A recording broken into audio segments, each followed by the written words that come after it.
वालेकुम, कैसे हैं आप सब? मैं ठीक हूँ, उम्मीद करती हूँ आप भी ठीक होंगे। तो पिछले व्लॉग में जैसे कि मैंने बताया था कि हम गए थे ज़ाफ़राबाद और वहाँ से हम लेकर आए थे कुछ सामान, अपना शॉपिंग वगैरह की थी। तो कुछ सामान हमें एक्सचेंज करना था, तो हम नेक्स्ट डे फिर निकल गए थे उसे एक्सचेंज करने के लिए। कभी बाद में भैया बोले कि तुम लेट हो गए हो और नहीं करना, तो इस वजह से हमको नेक्स्ट डे ही जाना पड़ा था। तो सबसे पहले हमने ना अपनी गाड़ी में पेट्रोल डलवा लिया था, क्योंकि ना टंकी में जो है पेट्रोल ख़त्म हो गया था हमारी बाइक की। तो मैंने सोचा, मेरे हस्बैंड ने बोला कि पहले ना पेट्रोल डलवा लेते हैं। तो हम लोकेशन हमने डाल दी थी और फिर हम पहुंच गए थे, हमने पेट्रोल डलवाया और फिर उसके बाद हम निकल गए थे। तो यहाँ पे रेड लाइट आने वाली थी, मेरे हस्बैंड कहने लगे कि यहाँ पे ना ट्रैफिक में कोई फ़ोन उठा के चुरा के भाग गया ना, जैसे छीन के, तो हम पकड़ भी नहीं पाएंगे। तो फिर उसके बाद मैंने फ़ोन अपना रख लिया था अंदर और ये हो गया नेक्स्ट डे। तो शाम को मेरे हस्बैंड ने ना नाश्ता लाना भूल गए थे, तो मैंने ना जेप्टो पे से ना आज है ना नाश्ते का सामान मंगा लिया था और कुछ सैलेड वगैरह का सामान भी मंगा लिया था। तो मैंने ये हुआ था कि मैंने नाश्ते का सामान मंगा लिया और पेमेंट जो थी ऑनलाइन कर दी। और उन भैया से ना इनमें अंडों में से ना एक अंडा टूट गया था, तो वो कहने लगे ऐसा करो, अपना OTP जो है आया जो है वो मुझे बता दो और है ना ये कैंसिल हो जाएगा। तो मैंने तो पेमेंट कर दी थी और कुछ ऑप्शन ही नहीं आ रहा था, तो मुझे तो कुछ समझ ही नहीं आया। तो मैंने बोला भैया ऐसा है, आप जैसा भी सामान है मुझे दे दो, जब तक मेरे पास सामान नहीं आएगा जब तक मैं कैसे उसको आपको OTP दे सकती हूँ, वरना तो मेरे हाथ से सामान भी चला जाएगा। तो फिर उन्होंने भैया ने एक अंडा मुझे बाज़ार से ला के दे दिया था। तो यहाँ पे देखिए मैंने सब सामान यहाँ पे मंगाया था, बथुआ मंगाया था। तो मैंने 2 पैकेट बथुए के मंगाए थे, 250-250 ग्राम आए थे एक पैकेट में।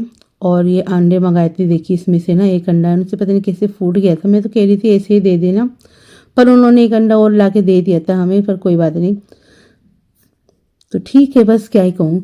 तो बस यहाँ पे देखिए खजूर वाला दूध बनाने जा रही थी मैं अपने हस्बैंड के लिए। तो मैंने सोचा चलो आज आपके साथ भी शेयर करती हूँ कि कैसे बनाती हूँ। तो मैंने नॉर्मली दूध गर्म करने के लिए रख दिया था और साथ में ही इसके अंदर 6 से 7 खजूर डाल देती हूँ और उसके बाद इसमें ना अच्छे से खोल लगाती हूँ। जब खोल आ जाता है तो फिर उसे हल्का कर देती हूँ, 5 मिनट पकाती हूँ, उसके बाद ये तैयार हो जाता है। चीनी वगैरह हम इसमें नहीं डालते। तो ये वाले बिस्किट जो थे ये ओट्स वाले बिस्किट थे, पर ये तो समझ आता है कि चलो ओट्स वाले बिस्किट थे, पर इसके अंदर इतना मीठा क्यों डाल रखा है भाई? भाई इतना मीठा क्यों डाल रखा है? फिर फ़ायदा क्या होगा इन ओट्स के बिस्किट्स को खाने में? फुल ऑन मीठा था, मैं आपको क्या बताऊं। बस मैंने मंगा लिए, सही था टेस्ट तो, पर जो मीठा खाते हैं ना उनके लिए बेहतर है। और इसे देखो जेंगो को, जेंगो की एक है ना अपने मोबाइल से मैंने ना स्लो मोशन एक क्लिप बनाई थी, मैंने देखती हूँ कि कैसे बनती है, तो वो कुछ इस तरीके से बनी है। वैसे तो काफ़ी अच्छी बनी थी, मुझे तो बहुत ज़्यादा पसंद आई। अब है ना मैं स्लो मोशन वीडियो भी बना सकती हूँ गाइज। तो इस फ़ोन में ना बहुत सारे ना अच्छे अच्छे फीचर हैं, मैं ना उसे ना एक्सप्लोर कर रही हूँ, जैसे जैसे एक्सप्लोर करूँगी।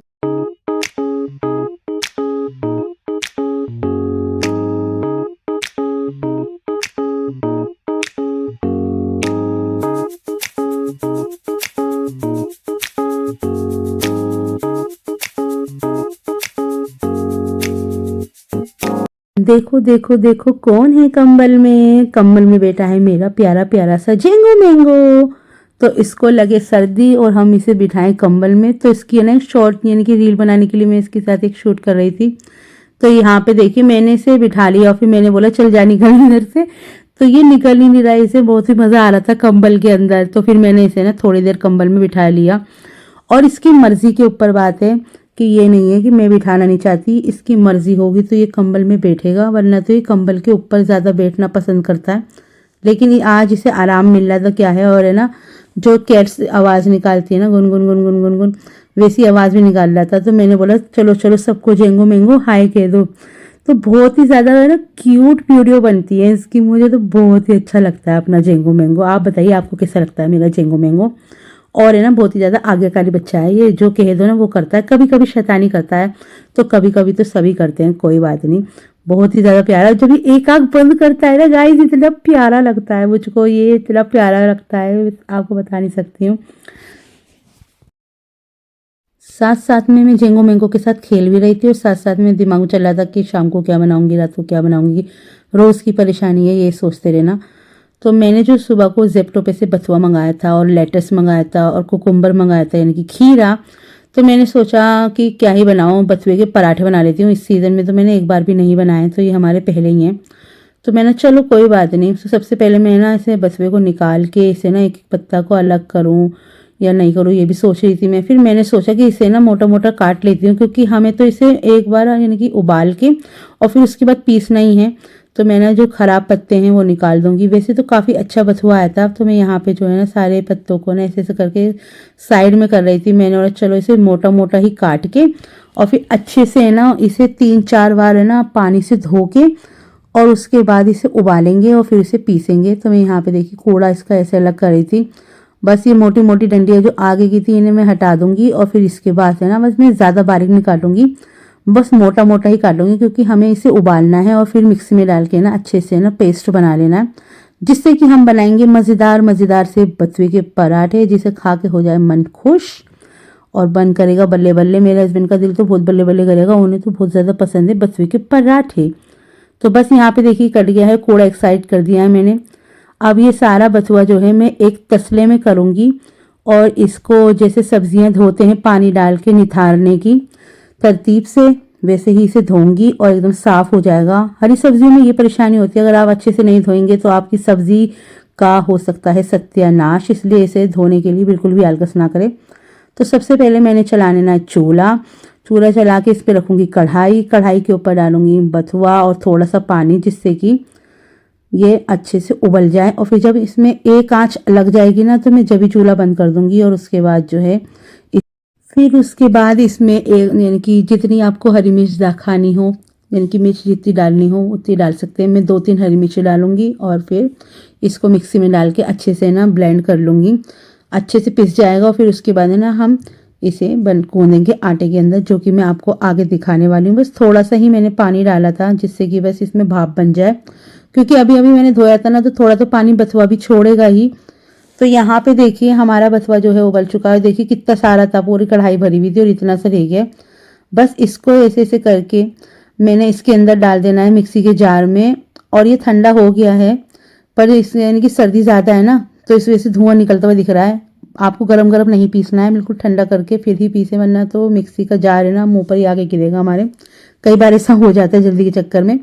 तो सबसे पहले हम तसले में डालेंगे आटा, आटे के अंदर डालेंगे स्वाद अनुसार नमक डालने के बाद डालेंगे थोड़ी सी लाल मिर्चें थोड़ी मैंने कम ही डाली हैं, क्योंकि मैंने इसमें ना पेस्ट के अंदर बथुआ जो पीसा है उसके अंदर हरी मिर्चें भी डाली थी 3 से 4, तो कभी मिर्चें ज़्यादा ना हो जाए, इस वजह से मैंने इसमें थोड़ी मिर्चें कम ही डाली। और यहाँ पे डाल देंगे बथुआ। देखिए थोड़ा सा मैंने बचा लेना है, क्योंकि मुझे ना जौ के आटे की भी बनानी थी रोटी अपनी, तो मैंने सोचा कि मैं भी अपने लिए ना बथुए की ही रोटी बनाऊंगी जौ की। तो उसे मैं अलग तरीके से बनाऊंगी, वो भी अभी आगे बताऊंगी आपको। उसकी रेसिपी नहीं, बस ऐसी बता दूंगी। तो बस इसको यहाँ पे ना हल्के हाथों से ना थोड़ा गर्म पानी के साथ इसे ना गूंद लूँगी, जितना भी मेरा हिसाब से लगेगा पानी। पहले तो मैं इसको पेस्ट को ही अच्छे से मिलाऊंगी, वरना कभी कभी ऐसा हो जाता है कि पतला हो जाता है आटा। तो जौ के आटे में मैंने क्या करा था, मैंने जो पानी उबालने के लिए रखती हूँ ना उसी के अंदर मैंने ये बथुए का पेस्ट भी डाल दिया था। और फिर जब वो उबला उसमें थोड़ा सा नमक डाल दिया और फिर उसमें जौ का आटा डाल के उसका बढ़िया सा करके ना आटा गूंद लिया था। इतना मस्त आटा गूंदा था, मैं आपको क्या ही बताऊँ, एकदम बढ़िया। तो मैंने अपने हस्बैंड के लिए तो गेहूं के आटे की रोटी बनाई थी ये बथुए की, और अपने लिए जौ की बनाई थी, जौ के पराठे, जो कि वो भी बथुए के थे। 2 तरीके के पराठे बनाए थे गाइस, बहुत ही ज़्यादा मज़ा आया था। तो मेथी के, बथुए के और यानी कि पालक के बहुत ही ज़्यादा बेसिक से पराठे हैं, सभी को आते बनाने, पर क्या ही कर सकते हैं। तो मैं अपना डेली लाइफ रूटीन शेयर कर रही हूँ, तो मैंने सोचा कि चलो आपके साथ आज बथुए के मज़ेदार से पराठे भी शेयर करती हूँ। वैसे तो मैंने पिछली बार भी यानी कि 1-2 साल पहले एक वीडियो डाली थी मैंने, उसमें भी मैंने शेयर किया था, उसमें ज़्यादा व्यूज़ नहीं आए थे। पर ये है आप इस बार ज़रूर इसको वीडियो को अच्छा से देखना। मैं बहुत ज़्यादा कोशिश करती हूँ कि मेरे व्लॉग जो है अच्छे बने, पर एक हाउसवाइफ क्या ही कर सकती है, वो अपना डेली रूटीन में यही दिखा सकती है कि उसने अपने हस्बैंड के लिए क्या बनाया। बच्चे तो हमारे हैं नहीं कि बस हम उनकी भी डेली रूटीन बताते, वरना इंशाल्लाह आगे होंगे तो फिर उनकी भी दिखाएंगे। तो फिलहाल तो हम बना रहे हैं बथुए के मज़ेदार पराठे, जो कि मेरे हस्बैंड को बहुत अच्छे लगते हैं। तो बस उनको थोड़ा सा ऑयल कम लगाना पड़ता है, वैसे तो सही है। और आप ऊपर से मक्खन लगा के भी खा सकते हैं, बहुत मज़ेदार लगते हैं अचार के साथ, या कुछ सब्जी बना लें उसके साथ। और ये गर्म भी होता है ना बथुआ, तो सर्दियों में अच्छा रहता है। तो यहाँ पे प्रॉपर एक गोल रोटी हमने बेल ली है। आप चाहें तो इसके अंदर जो नॉर्मली जैसे पराठा बनाते हैं ते वाला, वैसे ही बना सकते हैं, पर मैं यहाँ पे सिंपल वाला पराठा बनाऊंगी। तो यहाँ पे तवा गर्म हो गया था, उसके ऊपर मैंने रोटी डाल दी। अब चारों तरफ से लगाएंगे तेल। तो कुछ इसमें इस वाले पराठे में थोड़ा सा तेल मैंने ज़्यादा डाल दिया था, आप थोड़ा कम डालिएगा। मुझे लगा था कि जैसे ज़्यादा डाल दिया है, पर जब सीखा अच्छी तरीके से उसको पराठे को मैंने सेका तो उसके बाद सही लगा था मुझको। तो यहाँ पे एक एक करके मैंने ऐसे ही पराठे बेल बेल के ना सेक लेने हैं और मज़ेदार क्रिस्पी क्रिस्पी पराठे तैयार कर लेने हैं और अलट पलट करके इन्हें मज़ेदार से पराठे बनाने। तो सर्दियों में तो गरम गरम खाना ही अच्छा लगता है और मैं थोड़ा खाना है ना लेट ही बनाती हूँ। आप ये देख लीजिए, मैं 9 या 9:30 बजे ही जाती हूँ किचन में खाना बनाने के लिए। वैसे तो खाना बनाने में इतना टाइम नहीं लगता है, पर मेरे हस्बैंड थोड़ा लेट आते हैं ना तो खाना ठंडा हो जाता है। जैसे चावल बनाने हैं मुझे या राइस बनाने हैं, सब्ज़ी तो खैर मैं पहले ही बना के रख लेती हूँ, वो तो गर्म हो जाती है। पर जैसे रोटी है ठंडी हो जाती हैं तो थोड़े लेट बनाती हूँ। जब ये मुझे फ़ोन करते हैं ना कि हाँ मैं चाँद काम पे से निकल रहा हूँ यहाँ पे घर पे आने के लिए, तो मैं उस टाइम पे जाती हूँ किचन में और फटाफट से ना तैयार कर देती हूँ रोटी और ज़्यादातर चावल, क्योंकि ठंडे हो जाते हैं ना फिर अच्छे नहीं लगते। और आप दाल कितनी भी गर्म कर लो या सब्ज़ी कितनी भी गर्म कर लो, चावल ठंडे होते तो सही नहीं लगते। और हमारा ना माइक्रोवेव थोड़ा ख़राब हो गया है तो उस वजह से हमें थोड़ी परेशानी हो रही है, तो वो भी मुझे ना बहुत जल्द सही करवाना है। और ऐसा भी नहीं कर सकती जैसे कि मेरे हस्बैंड बैठे हुए हैं दस्तरखान पे और एक एक पराठा सेक के मैं खिलाती रहूँ, तो ये कहते हैं कि साथ में ही खाना सही लगता है, अकेले अकेले सही नहीं लगता, तो भी आ जा वरना ये बहुत देर कर देते, खाते ही नहीं।